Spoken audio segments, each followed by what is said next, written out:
YouTube, how's everyone doing? It's the boy Context today, bringing you guys a new video. Quick update before I start on the topic of the video. This is my first game playing CoD in like 10 days, and I really do apologize. I'm usually Mr. Grind, but I haven't been about the grind lately, and I will get back to this weekend, so expect plenty of CoD competitive content coming out on my channel for the next week or so. And I'm gonna get rid of that and jump right into the video. Well, first off, I'm using the Shiva in this game. It was my first game playing in a while, so I just wanted to get my shot warm, feel my movement again. And I should have won like 30, I should have won 30 with like 5 deaths. But I got turned on a couple times, my shot was really bad, and yeah. That's why I can't not play this game forever, or else I'll be bad. Anyways, that's not what you guys are here for. Time to talk about what we were supposed to talk about in this video. And that is going to be my CoD World League update for week 1. I'm going to do one of these every Thursday, the day after matches are done for the week, and add it to my regular schedule of content. Now, I'm going to start you guys off with NA, and if we have time for Australia and Europe, I will. But most of you are just here for the NA scene. So, the teams that are undefeated are after week 1, meaning they've played 2 matches. For those who don't know, you can watch the matches on Twitch or CallOfDutyEsports.com. Starting at 6 p.m. Eastern Standard and wrapping up at about 10:30. Well, the final match starts at 10:30. So yeah, after week 1, the standings are Envious, FaZe, H2K, and Optic Gaming are all 2-0. Rise, Luminosity, Team Caliber, and Question Mark are 1-1. And Counter Logic, Elevate, Complexity, and Dream Team are all 0-2. And Envious is seeded number 1 right now because they've only dropped 2 maps. So yeah. Now to get into the individual matches, starting with Envious, a 3-0 TK opening night last game. I didn't catch it, but I heard it was a pretty dominant victory. And yesterday they played Cole, went all the way to Game 5, and Envy was down a couple rounds and they came back. Really should have been a 3-0 though, they choked some easy games. They're looking dominant as ever if they keep playing like this, and JCap, no criticism to JCap, but he makes some pretty questionable plays every once in a while.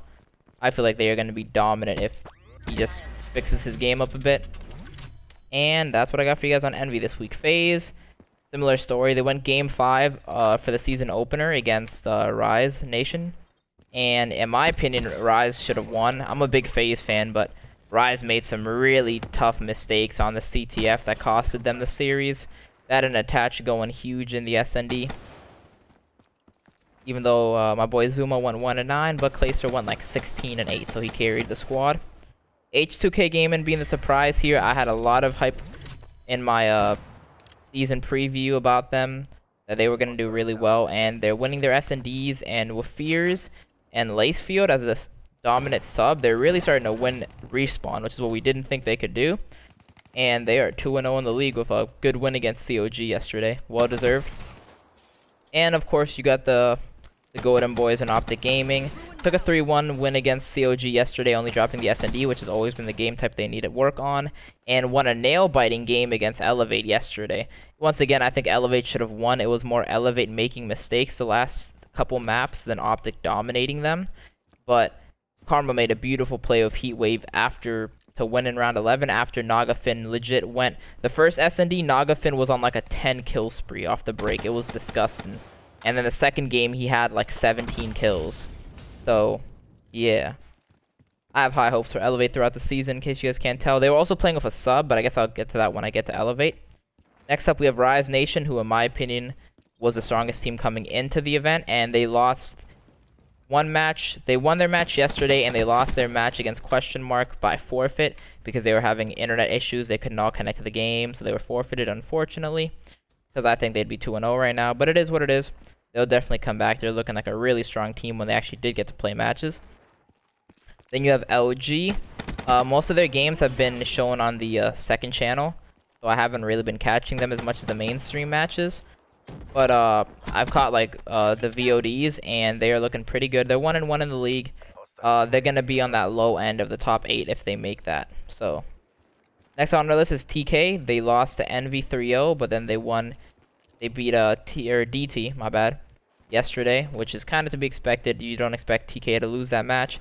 TK is in most people's, I guess, top 8 projections. We'll see if they can just stay consistent. They should be able to perform relatively well online, and then on LAN is where they really shine. So, following them up, we have Team Question Mark, who was 1-1, although they were demoralized by Rise. They lost an uplink 30-5 or something like that. It was awful. No one even knows that that team is going to stick together. Proofy wants to get rid of Wheats and Pac-Man, but Wheats and Pac-Man have equal ownership of that team until they get an org. And yeah, that team's a mess, to be honest. Next up, we got COG. They're 0-2, but they really fought hard in both their matches. A mistake here and a mistake there is the reason why they're not 2-0. So look out for them. Team Elevate is also 0-2. Their first match they lost by forfeit, and then they lost a heartbreaking match against Optic Gaming last night. So they're another team that I think can easily turn it around and dominate. And then we have Complexity.